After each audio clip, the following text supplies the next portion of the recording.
to welcome Professor Emeritus and Dr. Varsha ma'am. Just like any other multitasking woman, Dr. Varsha has excelled herself as professor. Is presently a founder chair in Indian Institute of Nutritional Science and consultant in Kanchi Kamakoti Child Trust Hospital, Chennai. Doctor was professor in Emba University, Sri Lanka, and as a visiting consultant in 4-year Lifeline Hospital, in KM Cherian Heart Foundation, in Maduran Narayanan Center for Special Children, and in Kripa Rehabilitation Center for Challenged Adults, Sri Perambatoor, and has a sport nutritionist in Fitness Academy, YMCA, and has a committee member in Heinz Nutrition Foundation India, and has a panel member in WHO Guidelines for Nutritional Practice in Southeast Asia. Is a nutritional advisor in International Vegetarian Union, Indian Vegetarian Congress, and Indian Society of Critical Care Medicine.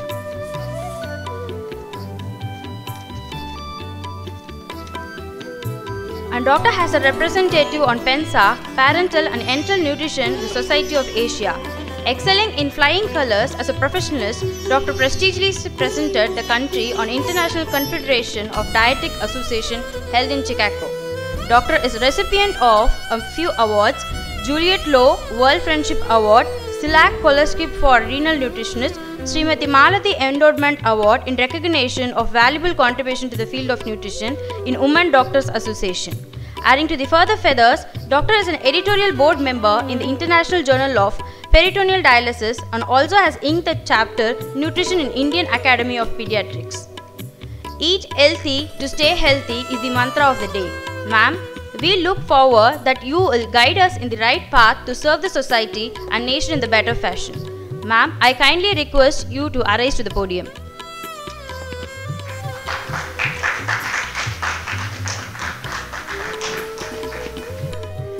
Pleasant afternoon. We've crossed the halfway mark for the day. So I would say that we're beginning now. Before the stomach starts growling, I will give you food for thought. I would begin with this question: where would you place yourself on the scale regarding your nutrition belief? Are you a radical person? You're liberal, middle of the road, moderate or conservative? You don't need to answer me, but please answer yourself. What sort of a person are you?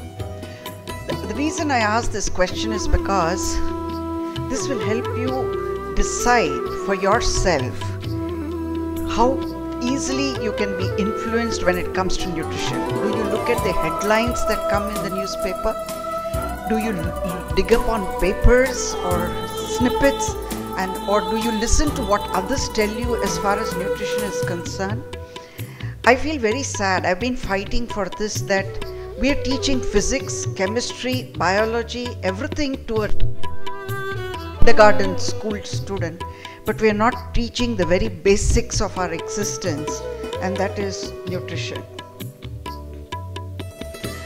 For the simple reason, each one of us is what we eat. You are what you eat.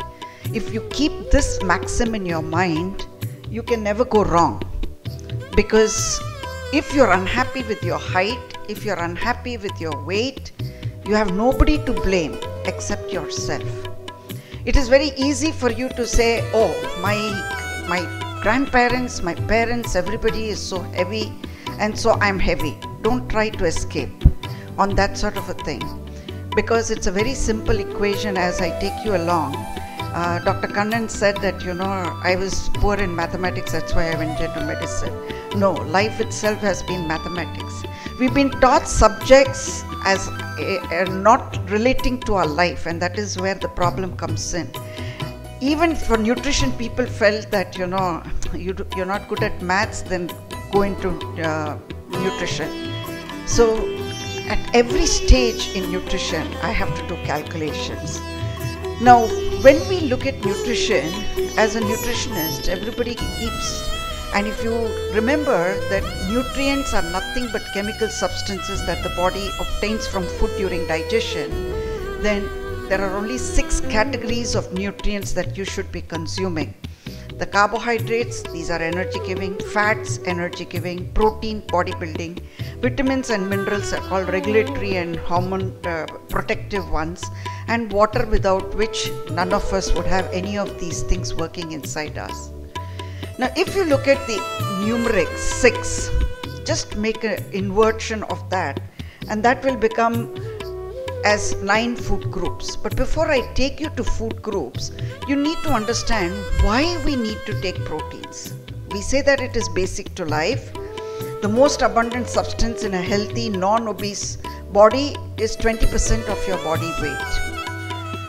You divide it into skeletal muscle, visceral muscles, visceral protein and immunity protein. Now, when you take protein, are you feeding your skeletal muscles, the skeletal protein compartment, or are you feeding the visceral, or are you feeding the immunity? There is no demarcation. That is what needs to be understood. But when I do an assessment, if I were to look at your skeletal protein status, I look at your height and weight. I also look at your skin, bones, what is the condition of it, your nails, and that tells me only one compartment, the skeletal compartment. And then with respect to visceral, we generally depend on our lab values to understand what is your status as far as the viscera is concerned. And then immunity, we know that it is your Army, Navy and Air Force. So how do you pick up? Now you will find that when I assess a child versus an adult, the child is growing, dynamic. And so you will find that you're looking at height as a predominant way of understanding how they are managing the protein when it comes to the skeletal department. But when it comes to the weight part of it in the adult, they have already achieved the height. So you will find them that they're not going up vertical, but they go horizontal. Somewhere, now we find that people are almost reaching maybe 4 feet in height and even 4 feet sideways. Okay, this is where the problem comes in, and that is where you need to understand what Dr. Kannan was trying to tell you, that fitness means that you don't continue to keep on growing on the wrong direction, and this is what most of the people have as a problem now. If it comes to visceral protein, basically we are looking at it in terms of, are you anemic? Are you not capable of carrying enough of oxygen to all your tissues? All these enzymes, hormones, etc. Now there is no single marker by which I can tell you your nutritional status is perfect. I need to do a series or a huge gamut of analysis, which is a very difficult thing. But now we are coming into a non-invasive way of looking at subjective global assessment and relating it to the functionality of a person to understand what is their nutritional status. Very many times I tell the parents, the height and weight would be going all right. They don't have any obvious problems with their visceral protein. But yes, immunity is compromised. Some child sneezes and your child catches cold. Somebody has cold and your child catches fever. Your immunity is compromised. And this is where we know that whatever is taken as protein, the consumption, there is some deficit which is affecting one particular compartment. So this is what we need to understand when we look at it in terms of what nutrition does to your body, and this is how I analyze. I look at the skeletal protein, visceral protein and the immunity protein. With respect to carbohydrate, I again reiterate, there is a medical definition which says any of various neutral compounds of carbon, hydrogen and oxygen, as they could be sugars, starches or celluloses, most of which are found in green plants and constitute a major class of animal foods. Now, the role of carbohydrate is to provide energy. I call it the currency of the body.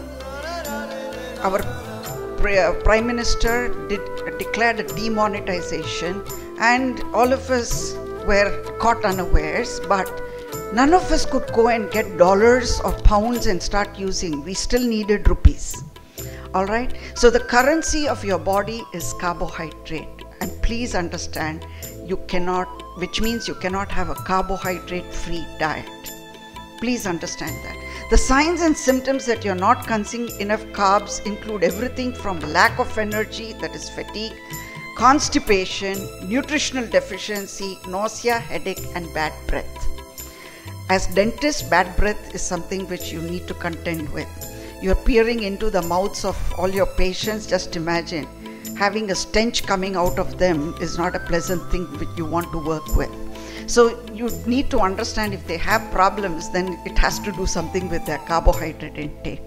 And now, unfortunately, everybody is going around saying, I'm on no carbs or low carbs.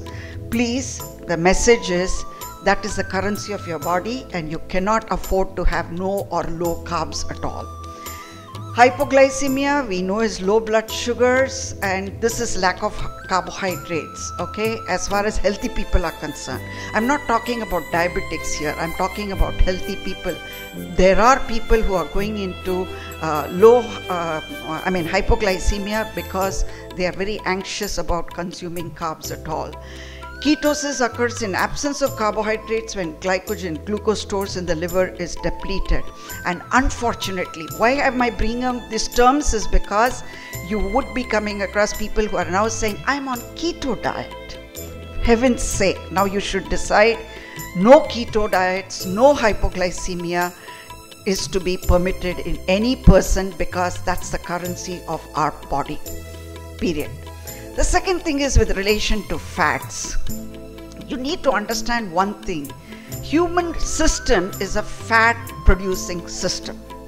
You may say, I will not touch anything to do with fat. No fried foods, no adding ghee to my rice or to my chapati, and try to do all these gimmicks.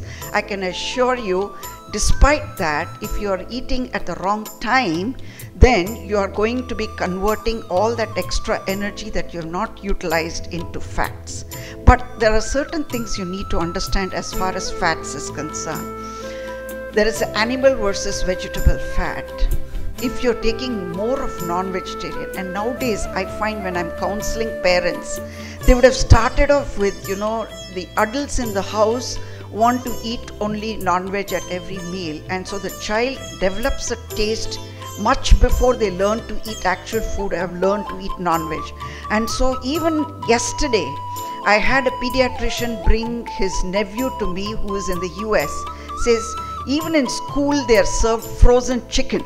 And so he loves eating only non-veg and hates eating any fruits or vegetables.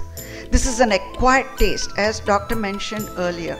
If 1.5 inch of your tongue, if you're going to indulge in it, you will find that you are very skewed in the way you're consuming. And with more of non-veg, you're getting more of animal fat. Now below animal fat, look at the word that I've entered. It says saturated. Everybody is worried about this word saturated fat. It comes from the animals as such, while plant gives you unsaturated. And there is a third word that I've used under it, that is visible versus invisible. Many of us don't realize that we may stop ourselves from adding a teaspoon of ghee, but we are eating invisible fat that comes to us from, nowadays there is a fashion for people to say, handful of almonds, oh, I eat only pistachios, I only eat almonds, I eat only cashew nuts because nuts are good. Okay, all of these can give you a lot of invisible fat. You add coconut to everything, invisible fat. Alright, so we might be cutting down on what we add directly. I think, when a proponent of Dean Ornish goes around, I think his name is Dr. Charger, he goes around everywhere, says, fat-free oil, and that is water. We can use all these terms because we have no nutrition legal cell in the country. Nobody controls. I always say dietitians are one step above the housemaids. Housemaids are unskilled, unorganized laborers, and we nutritionists and dietitians are skilled, unorganized labor. And so everybody impinges on wanting to talk on nutrition. And so you especially have where, Sinclair, H.M. Sinclair, a leading authority on diet without tears, said, Hypocrites, Pythagoreans, including hypocrites, used diet as the main line of therapy. Medicine arose from dietetics. Hippocrates and Pythagoreans used diet as the main line of therapy and drugs when diet failed.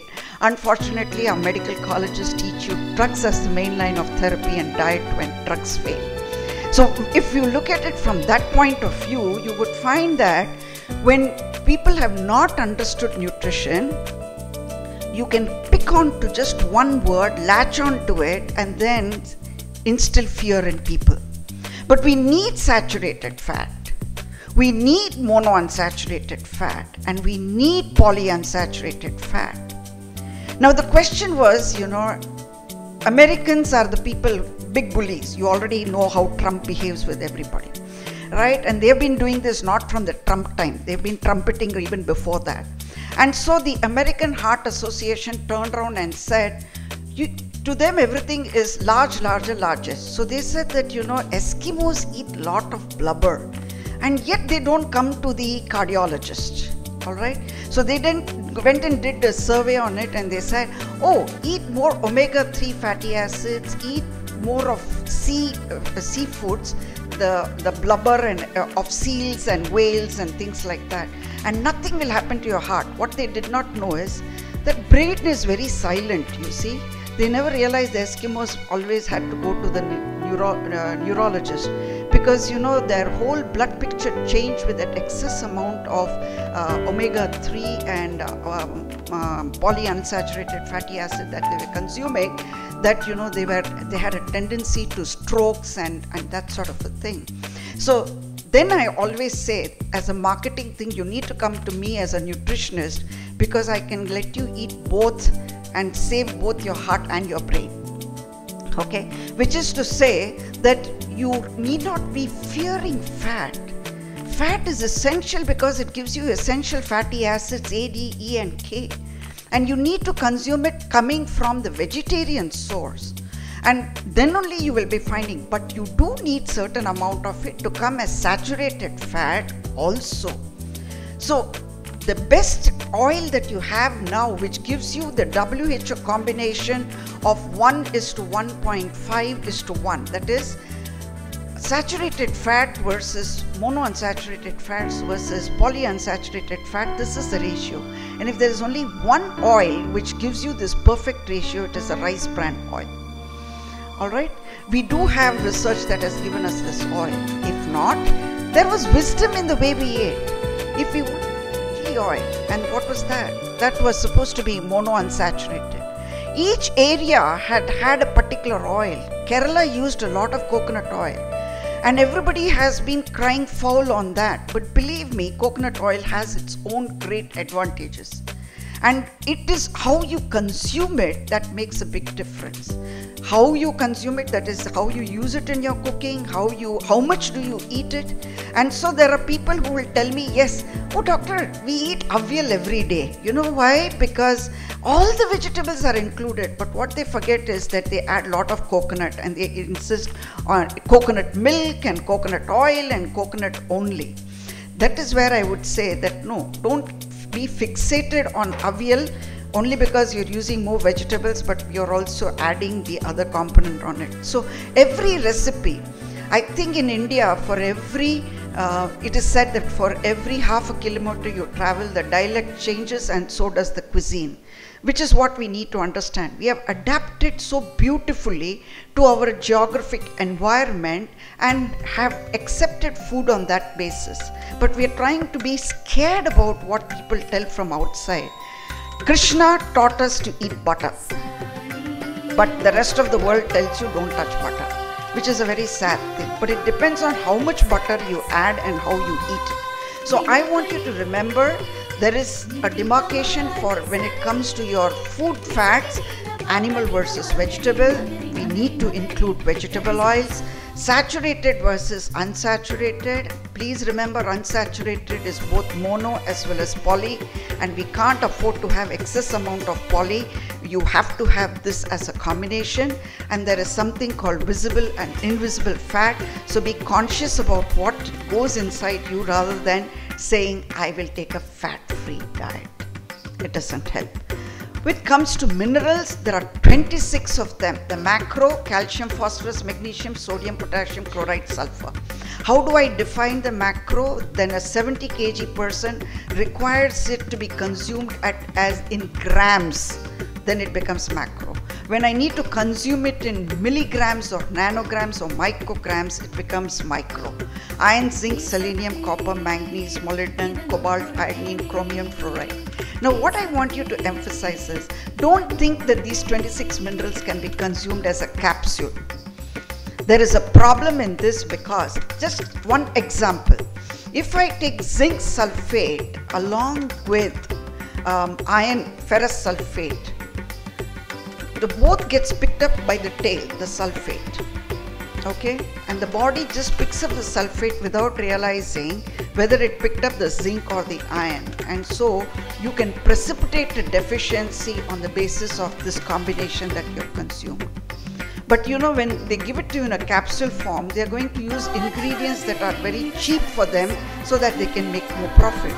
So nobody wants to give you, the real thing is, iron consumed in an organic form, as you know, is better absorbed than when it is in the inorganic form. That is, if it is ferrous sulfate, you find that it is not that much absorbed, especially when you have a combination of zinc and with sulfate, or iron with sulfate, or even magnesium for that matter with sulfate. So please understand, minerals cannot be, there can be toxicity, there can be deficiency, there can be antagonism, all these things that can happen when you just take it in one capsule form, and you can precipitate a problem. If I say this for minerals, look at the vitamins part of it. Fat soluble vitamins A, D, E and K. If you take excess amount of it, toxicity because it is stored in your liver.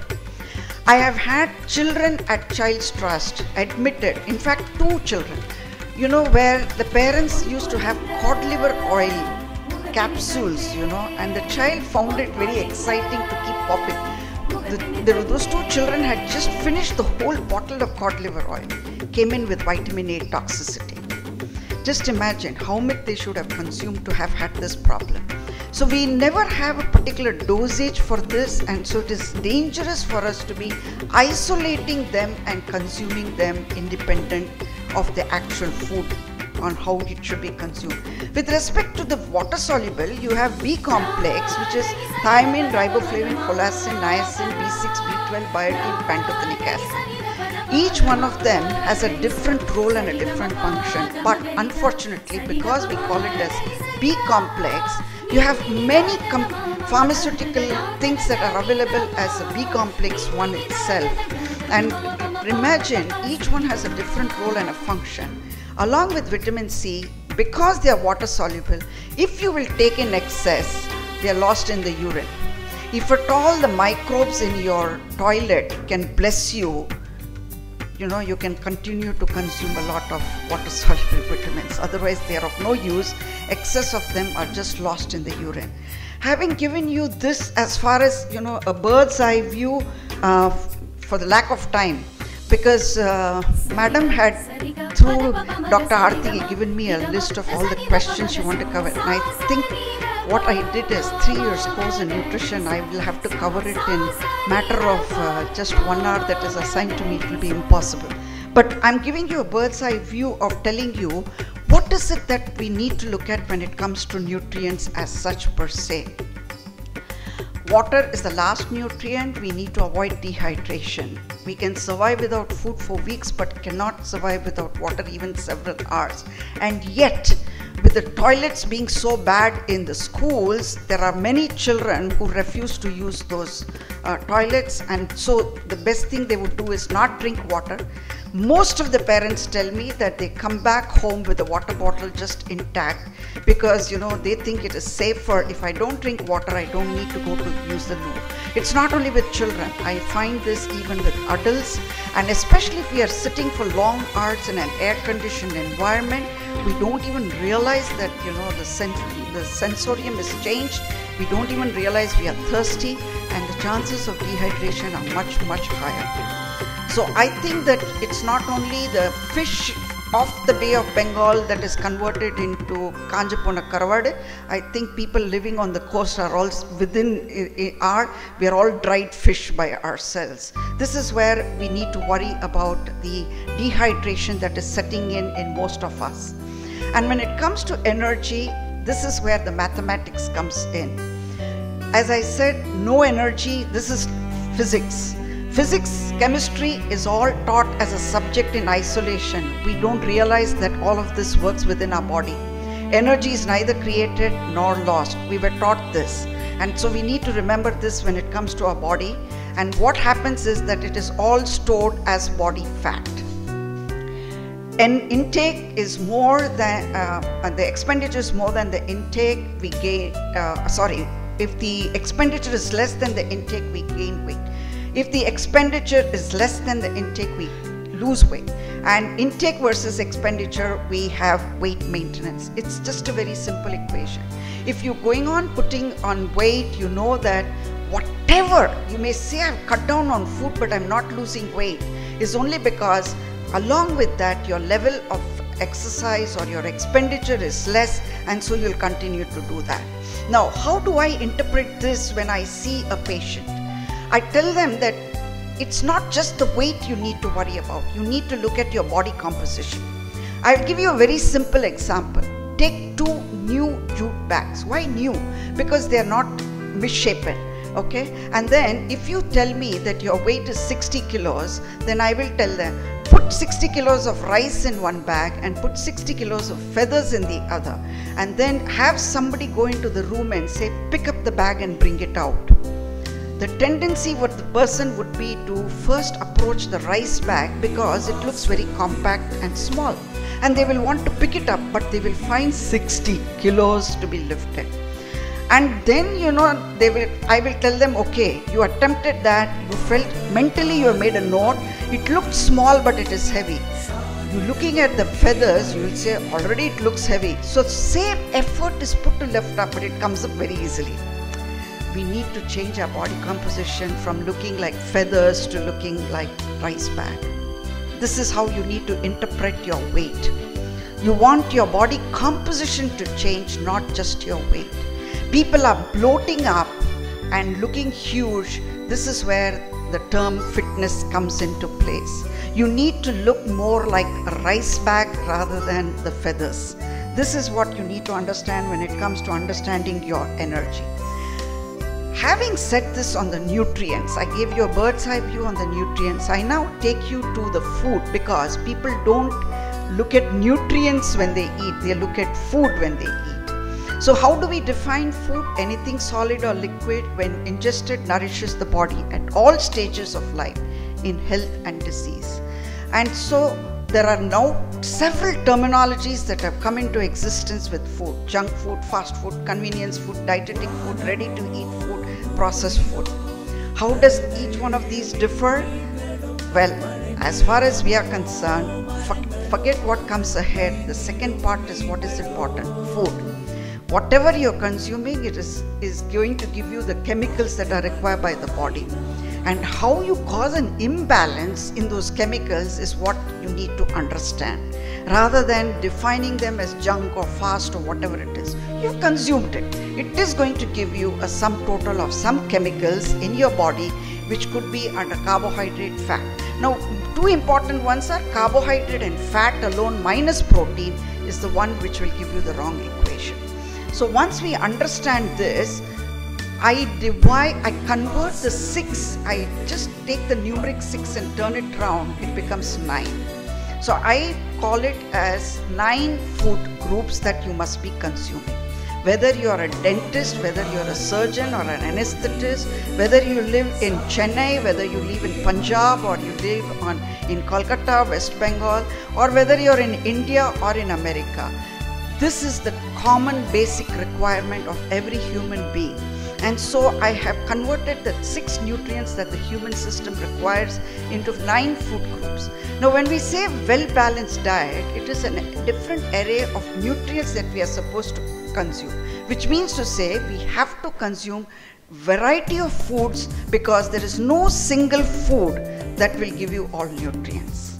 If you understand that, then a well-balanced diet means a variety of food groups each day. Now, which are the food groups? I will summarize them for you. Cereals and millets is the first one. Now, this is your major staple and your carbohydrate. Many people have a question for me. Oh, I have become diabetic. Should I stop eating rice and start eating chapati?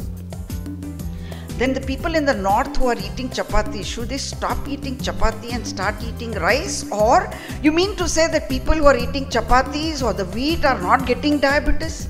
Not true. So you don't have to make a radical change in the cereal that you're consuming. It makes no difference whether you eat rice or wheat or ragi or bajra or jawar. And now that is the latest fashion. Everybody wants to move away from cereal and go into millets. But how are you consuming the millets? And I think the industry is making a biggest kill by saying, take oats. Now please understand, can any one of you tell me if you're eating oats, how are you eating it? As a porridge. And what goes into making your porridge? Because you fear milk, you will not add, you will do it with water. Because you're worried about your hypertension, you will not add salt. Because you're worried about your sugar level, you will not add sugar. Aren't you miserable eating that stuff just cooked in water and you just gulp it down? What an unappetizing way of eating. Some of them tell me they make it a kanji because it is so miserable thing to be consumed first thing in the morning. You rather drink off, and then they'll tell you, oh, no problem, I drink 2 of them. 2 glasses, 3 glasses. I ask them, how much of oats did you take in that? I'm much more interested not in the glasses. Because it is like this advertisement that you see behind the bus which says you get more cups of coffee with that milk. Obviously you add more decoction, you will get more cups of coffee. It's not because of the milk. It doesn't tell you it gives you more cups of milk, it tells you it gives you more cups of coffee. Very nice to play around with words. But this is what you need to understand. Cereals and millets is your staple. And with that, you need to have pulses, legumes or lentils. It doesn't matter whether you eat green gram, red gram, black gram, tur dal, masoor dal, chana, chola, rajma. Just imagine, I think God has been very, very kind to us Indians. He gave so much of variety in the pulses, legumes and lentils. And so please, for heaven's sake, we need to do a perfect combination with cereals and pulses, legumes. And that is where we have wonderful cuisine. Look at our South Indian cuisine. Idli, dosa, idiyappam, uttapam, upma, pongal. 6 days of your week, if you take every day one item, it goes with sambar chutney. When I talk to my patients, I convert it the other way around. I tell them sambar chutney, tottugurudhu idli, dosa, idiyappam, uttapam, upma, pongal. Then the next thing they tell me, sambar every day? I tell them, even there you have change in the name. You call it katrika sambar, vengaya sambar, urlakalang sambar. Please yourself mentally that you got a different thing to eat today, but the combination is, I say it is the Trinity, Brahma, Vishnu, Mahesh if you're a Hindu, and Father, Son, Holy Ghost if you're a Christian. Please decide and tell me which one you want to displease. You want to displease the Brahma or the Vishnu or the Mahesh, or you want to displease the Father, Son or the Holy Ghost. You decide. If you will say, no, I'm a religious person, I don't want to displease any one of the Trinity, then for heaven's sake, eat your idli with sambar chutney. When I teach the child, I tell them that the sambar chutney, it's a dose-related phenomena. All of you here are using anesthetic shock, yes or no? You cannot be touching anybody's tooth without having given them a shock. Is that not a dose-related phenomena? Can you pump in them with lots of anesthesia? No. You are giving a particular dose. Believe me, it's the same way when it comes to nutrition. It's a dose-related phenomena. You can only eat more of rice or wheat or ragi or bajra, and you need to add a little bit of dal. But if I do it in the reverse, where I tell a child, the sambar is your pond, you have 2 white swans, the idli is floating in them, and the swans bend down and peck, the fish, which is where you pick up chutney. So it's more of sambar chutney and less of idli. Believe me, your breakfast would be a balanced one that will last you till your lunch time. You will not be hungry. You don't have to overeat. But if I run a restaurant where all of you in the morning busy people, have no time, nobody to cook at home. So you would stop at my, Dr. Varsha is running a diet restaurant and she will give us nutritious food. Okay, I give you 2 idlis with sambar chutney, the way I said about dose related. Then Dr. Varsha becomes greedy. Because, I was told 150 registrants, but if I see too many seats which are vacant, right? So then same way, if I turn around and say that same people are coming and I'm earning same amount of money, I become greedy and I want to earn more. You know what I do? I will give you sambar in one small katori and a chutney even smaller katori.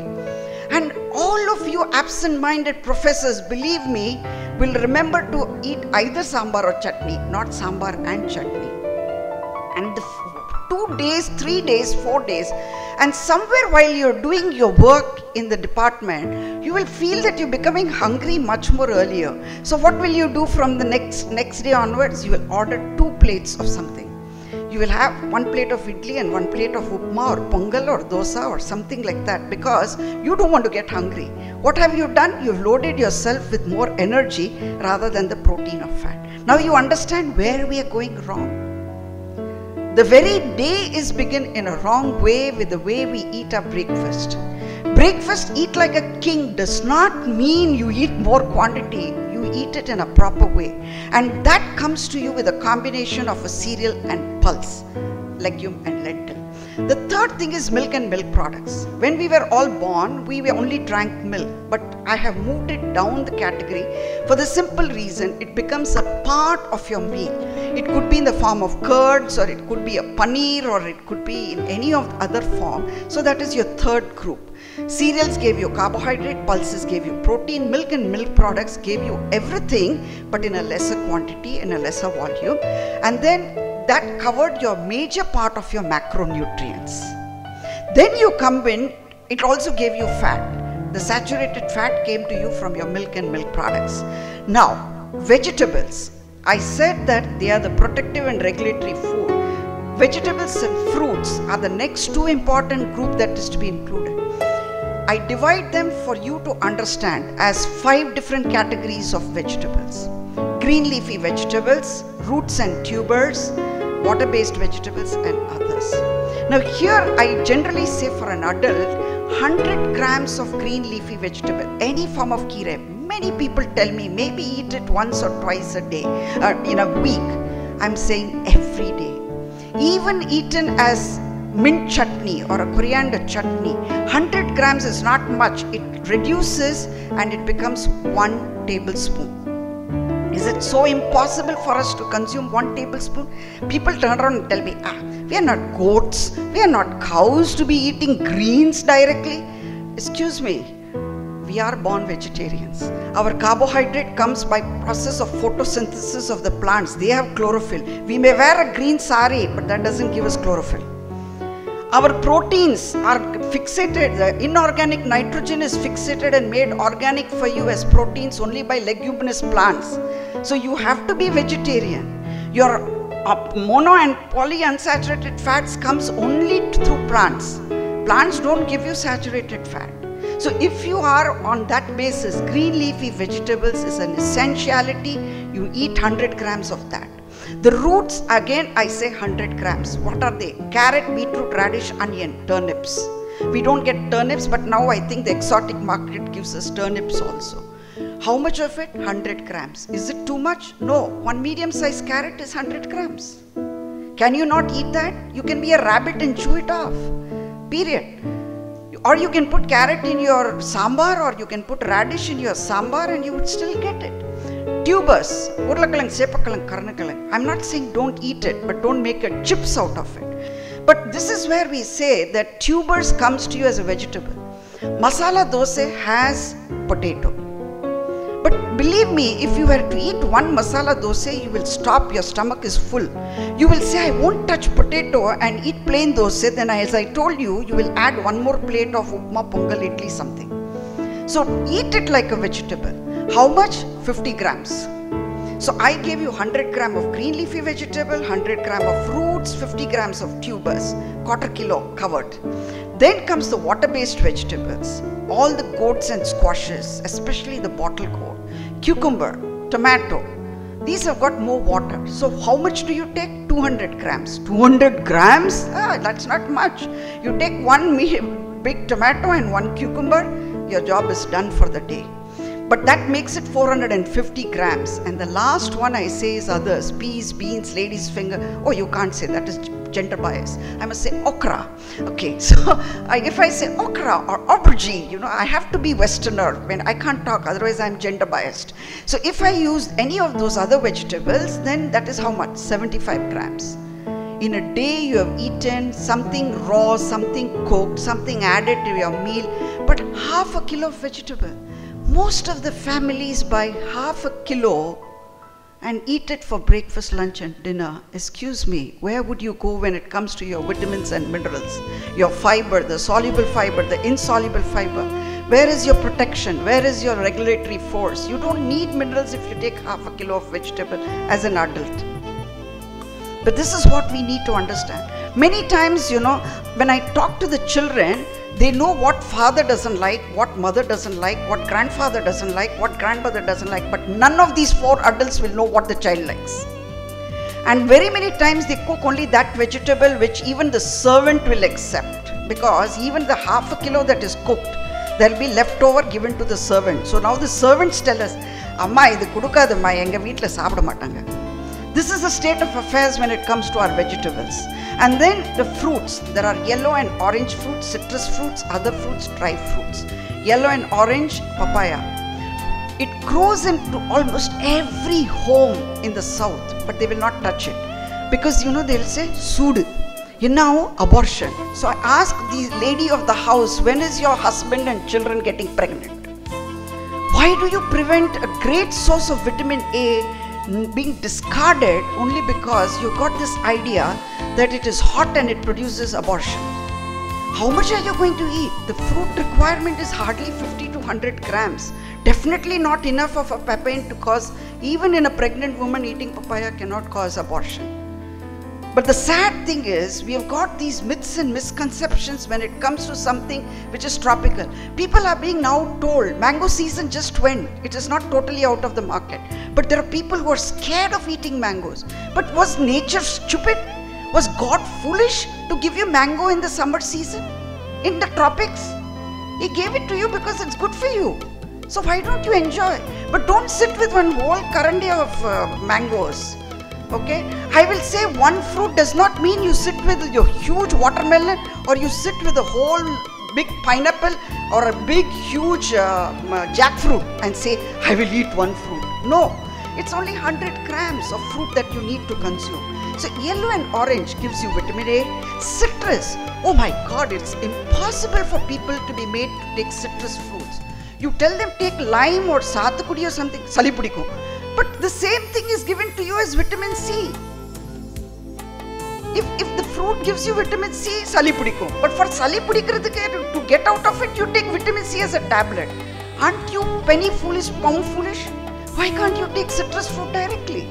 And then the other fruits, what doesn't come under yellow and orange, you take it along and citrus comes under other category. But this is where I have a caution for you. If I take fresh grapes, absolute fresh grapes, 100 grams, I get only about 35 calories from 100 grams. I convert them to raisins and then consume that 100 grams. Very easy to consume, right? But what will happen? 530 calories. So don't convert your other fruits as dry fruits and consume that instead of fresh fruits. That is my message for the fruits. Nuts and oil seeds. We've been constantly adding, we add sesame, we add coconut, we add cashew nut, we add all these things. We always ate them as a part of our meal. It was more like a garnishing. And we generally even ICMR recommends, that you can use this as a source of monounsaturated fat as well as a protein. And eaten with I will also give you a meal schedule to tell you where you can do what combination. You will find that carbohydrate from fruit with the combination of protein and fat coming from your nuts becomes a perfect snack.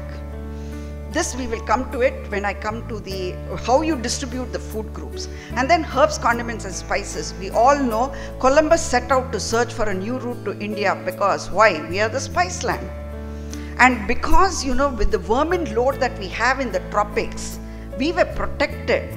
We didn't have the diseases despite a huge vermin load because of herbs, condiments and spices. But then we have converted garlic into garlic pearls, and as I said, like cod liver, even garlic pearls are consumed by abundance. No, all these things were to be consumed only pinch-wise. It was a part of your cooking where we use herbs, condiments and spices. They should not overtake. You should not be overeating these things at all. They are carminative, they help in our digestion. Fats and oils, yes. Just imagine everything we had a place for. We said that yes, you can eat butter, but there was an occasion and the quantity of how we ate it. Yes, we must use oil, but you go to a 5-star hotel. Have you ever seen a chefing dish when it is open? You will have oil at least 1/4 to 1/2 inch floating. The vegetables are all hidden under the oil, right? If your plate and your hand requires soap for cleaning, believe me, you are overeating on oil. If you've used it just for cooking, you have no problems. And you definitely need to do that garnishing to make food more palatable. If I were to give you only bread without butter, you will finish the whole loaf. The moment I give you a pat of butter, you will stop with 2 slices. That is the importance of fats and oils that we add to our food, and that is why, for heaven's sake, don't stop adding. If you go to nowadays you get a balanced meal only when you go for a wedding, not the buffet style, the typical ele sapat. Okay, everything is, as I told you, will be available on your ele sapat. And the next time, don't stop the person from pouring ghee on your rice. It will look like he's pouring lot from the top, but it will only be 1 teaspoon. He knows the knack of how to pour it.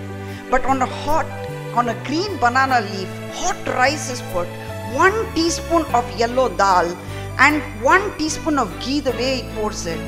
This is your world's best appetizer.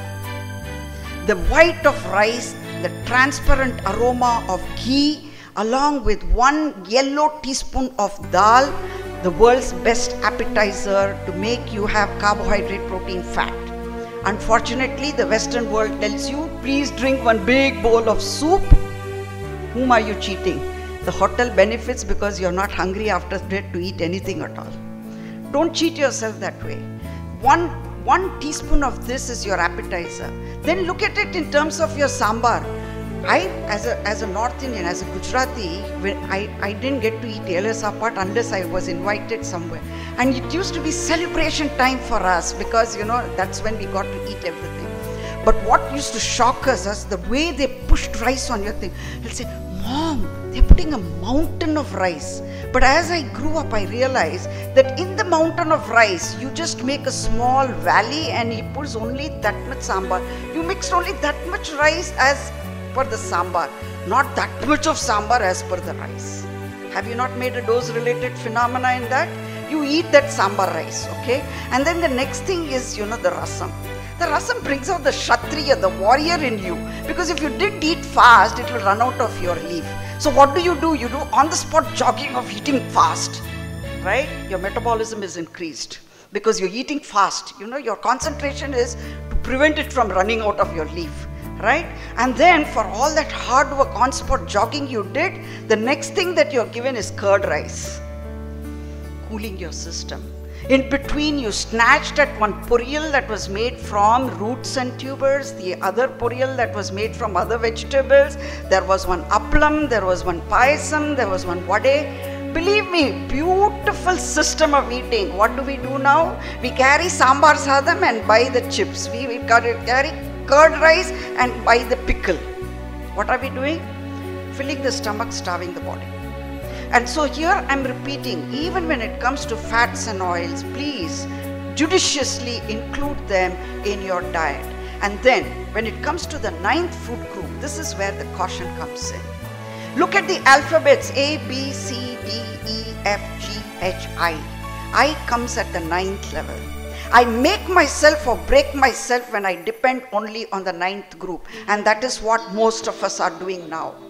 We have processed foods, we have seafoods, we have poultry, we have meat, which has greater emphasis and to the exclusion of the other 8 groups. This is where we go wrong. If we are going to emphasize only on processed foods, where are we going? Again, we are filling the stomach and starving the body. Having said that, I want to just summarize and tell you, diet is a more favorable means of obtaining required nutrients and in amounts the body needs rather than resort to supplements. So a diet is not helpful if it is both high as well as low in nutrients. Both deficiency and excess comes under the word malnutrition. It's all or none law. You cannot have carbohydrate for breakfast, fat for lunch, protein for dinner. All of us have belly button, but you can't use it like, for the blenderizer. You can't press the switch here and expect everything to become one. No, every meal has to have a balanced diet, which means it consists of the proper array of food groups, the nutrients and the mealtime schedule. Having told about the mealtime schedule, the next thing we need to look at, what is the meal schedule? There was a question when doctor was speaking, that madam was asking me, and she said, but you people ask us to take frequent small meals, and he's talking about 3 meals. Now I will tell you the emphasis on what exactly the meal schedule does. It is a health-sustaining equidistribution of nutrients which steadily maintains your body's internal environment, and it curtails in-between snacking. How do we come to this combination of a meal schedule, and the composition is on the basis of age, gender, physical activity, economic status and physiological status of an individual. This is the universal mealtime schedule. Wherever you are, and we have got a circadian rhythm, the rhythm of the sun, a biological clock sitting in the brain cannot be pulled out to wind up. So how do we do it? We do it by eating. We tell our circadian rhythm, we tell our hormones and enzymes, here, this is what I give you, start working on this basis. So we generally say that bedtime morning, that is along with the sunrise, you get up at 6 in the morning. What you need to give is a activator beverage. What is activator beverage? Nothing, milk. Okay, you may add tea or coffee to taste, but when I ask people what do you have first thing in the morning, they will only talk of tea or coffee, and the worst thing is now people talk about black tea, black coffee. For heaven's sake, what are you trying to do? You're only stimulating your system. You're not feeding it nutritionally. If your mother were to change and start giving you black tea, black coffee, I'm willing to change the milk even the first thing in the morning. Activated beverage means just plain milk. What is the dose related phenomena for that? 200 ml. That is why every South Indian home has a coffee dabra. Yes or no? Our ancestors were brilliant people. They knew what sort of dosage we were supposed to consume. 200 ml of tumbler with the 200. Now, for making small coffee, 5 rupees, they will give you a small cup. And so you can drink it at any time you want. Wrong. You're drinking milk first thing in the morning, activate a beverage, followed by, you need a minimum of 2 hours gap between your having got up, activated your system and eating your breakfast. I find the parents will wake up the child at 7:45 because the bus comes at 8 o'clock. The child is out of the way and no problem, let the child sleep. So they wake up the child at 7:45. Mother does the brushing, father pours the water, giving the bath. Mother puts on the shirt, father puts on the skirt or the shorts depending on which gender it is. The mother puts the socks, the father puts the shoes. Mother pushes the milk, the father pushes the idli from the other side. 15 minutes, bundled, put in the bus. Marathon over for the day. And then what do? They pack something and give it and expect the teacher to monitor and see if the child eats a lunch or not. This is the state of affairs. And this is where we are going wrong in what we are doing. And if the foundation is weak, believe me, I will give you a piece of paper, give you a pin and ask you to make a pin prick, give it to you and say, please search for the hole. You will be exasperated with me the first time. But I tell you to put that pin prick every day of your life. In the next few days, you will find you have no paper, you have only one big hole. And that is what we are doing. That is where the disease sets in. This is where we have problem. Because constantly we are assaulting our systems with food at the wrong time and the wrong combination of food. So when we say that in the next 2 hours, you will be, and tottila vanda palakam surgaad varikam po. If you have a wrong habit now, Believe me, that's where you started, and you're a walking encyclopedia of all wrong systems inside you. So if you have to make a correction, you need breakfast after 2 hours, which is an energizer meal, and please do not skip breakfast. Mid-morning, I call it the elixir beverage. What is elixir of life? Only water. That is all you need to consume. Definitely not tea or coffee. My father was, in central government service, and he was a union leader, and I know that how much of hard work he did fighting for the employees to see that they were given a cup of tea or coffee free at the office. I said, Dad, once I became a nutritionist, I said, Dad, you should have fought in Tamil Nadu at least for coconut water. Why did you fight for tea or coffee? Because now coconuts have become much more expensive. Government would have granted it at that time, all of you would have continued drinking coconut water now. That is all you require. A lemon barley or a tomato juice or a mixed vegetable juice or a coconut water is all you require to drink at 10 in the morning, because what? You're hydrating yourself along with micronutrients that go with it. Lunch, 12 noon. Why? Because the sun is right above your head at 12 noon. Can you do something about this back noise that I keep getting? Or am I doing something wrong? Okay, so 12 noon is when we say, and it's a sustainer meal. This is when you need to have a balanced meal. It sustains you for the next 24 hours on the basis of what you eat at that time. Why 12 noon? The sun is right above your head. You can eat stones, you will digest it. Believe me, you'll have no problem with digestion if you eat at this time. I give an upper limit to 1 o'clock. And anywhere where I give this lecture, whether it is Rotary or Lions Club or anywhere, I tell people, why don't we as a population, as a human population, why is it that we all can't collectively take a decision that whether you are a client or whether you are a customer or whether you are the service provider, we all will sit and eat within this time. You go to the bank, those people say they eat at 3 o'clock, 4 o'clock. To whose benefit? All of us are working. Even if you're looking at patients, you're eating late. The patient is eating late, the doctor is eating late. Why?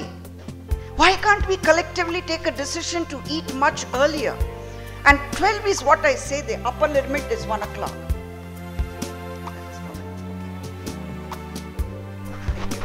So if you will eat a sustainer meal which is balanced, as I told you, you will have no problem, you will be able to digest it, and you will not have a tummy that goes 2 feet ahead of you. I can guarantee you on that. Mid-noon, 2 o'clock is a rejuvenative beverage. Anything that you drank at 10 o'clock, what you didn't consume. Suppose you had lemon barley at 10, you can drink coconut water at 2. That is just rejuvenating your system, that is hydrating your system. 4 o'clock, generally we say it is tea time, but I generally call it as a supporter meal time. This is where, you need a combination of a beverage, which could be your milk with tea or coffee to taste, or you can add the fruit and make it a milkshake if you like, or take the milk and eat the fruit along with just your fistful, your handful, not anything more than that. I would say eat your nuts at this time. You can eat it as sprouts, you can eat your sundal at this time. You know why? Because that's the time when you can relax and chew. Morning idli, you swallow it. Afternoon rice, you swallow it. Where is the work for your teeth? Your teeth have become somberi. Okay? But please understand that chewing is what gives you both your jaw as well as your temple gets tightened with the chewing. People who do chewing gum would know what difference it makes. And I know that now, even you dentists are talking about the one with xylitol or something for them to do chewing. I would still say you rather eat your sundal, which is nutritious, and do some chewing. That is much better. It's a supporter meal because the fruit will give you the carbohydrate, the sundal or the sprouts will give you your protein and fat. It's a mini meal and I call it a supporter meal. Dinner by 7 p.m. Why? The sun sets by 6 o'clock. So by 8 o'clock is an upper limit by which you should be eating. If you're practicing wherever you are, please make arrangement to give yourself None of us are. Maybe when you're on holiday, when you're at home, you can have an elaborate, extended meal talking to family. But when you're at work, you might have to grab a bite in 10 minutes. But please grab it in time so that the body continues to do what it has to do. And you have to eat because you cannot be without eating. The dinner is between 7 and 8. I call it a revitalizer meal. Please go through any dictionary in the world. Can anybody find out and tell me what is the definition of the word tiffin? Very typical of only our state. If they eat idli in the morning, it is told, Kalamara enna saftinga idli, nightla enna saftinga tiffin. And what is tiffin? Idli. But why is it called tiffin? I don't know. There is no explanation for it, but that's the word that is used. I don't care whether you want to call it tiffin or you want to call whatever name. To me, the combination is either you eat as in breakfast. If you're going to eat the items like idli, dosa, idiyappam, uttapam, upma, pongal, whatever it is, same, please, combination, sambar chutney. If you're going to eat the meal, then it has to be the rice with dal, whether you call it sambar, you call it kootu, you call it verum parpu, and you eat it with only curds, or you call it pachadi or raita, and the vegetable. Please, this is the combination. I don't care whether you call it tiffin or you call it whatever, but this is what you eat. And if you're replacing your rice with chapati, please don't put salt in the chapati maav itself, okay, and then eat it with takkali tokku. Or people will tell me kurma. Kurma will have very few vegetables, more of the gravy part of it. And those who eat non-veg will tell me that the non-veg was made on Sunday afternoon. The more kolambu became a meen kolambu. Meen was over at lunchtime.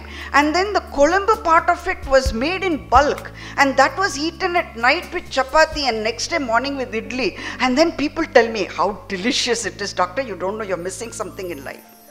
I'm not a graveyard.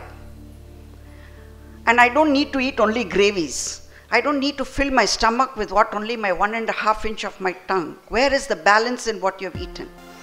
If you have to eat your non-veg, eat it as such per se, as a piece. You want to make it a kolambu, fine. It has to have your dal. It is not a substitute, it is a bonus that you're eating. So please do not imbalance your dinners. This is the one which revitalizes you. When you sleep, it is like you parked your car in the garage and it is being repaired. So please do not do shortcuts, do not eat late. Most of the people get heart attacks only when they eat late and whatever they've eaten sits in the stomach. Please remember your physiology. When you are eating, the heart push all the blood to your stomach, and when you sleep, it is to your skin.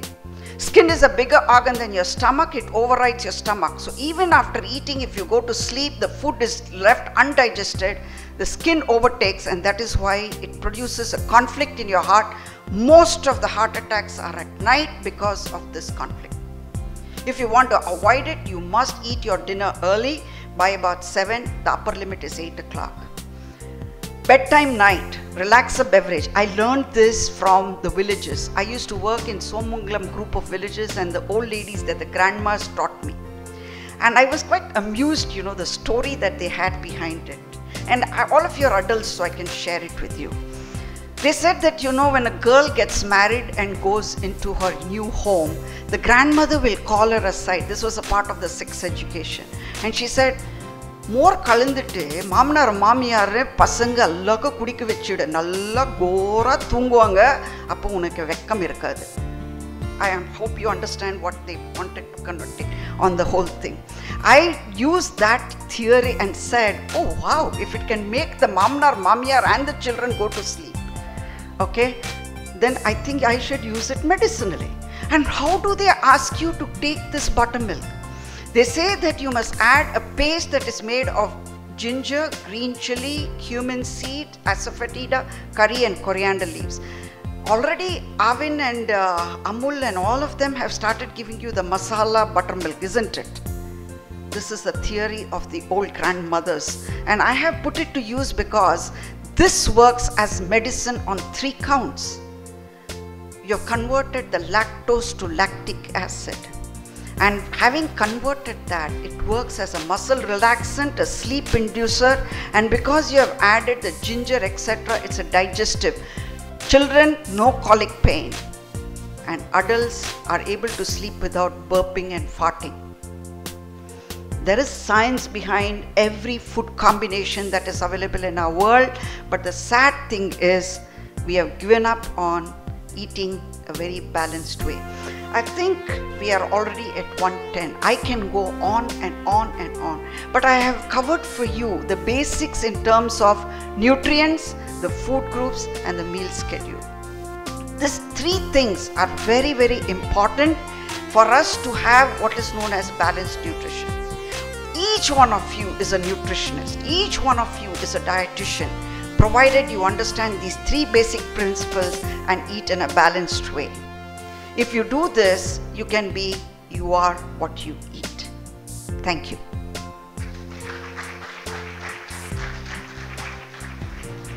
Madam, it's a very interesting lecture. We enjoyed it very much. The thing is, why you didn't spoke about the daily requirement of calories? What is the food in terms of this much of morning can have in the form of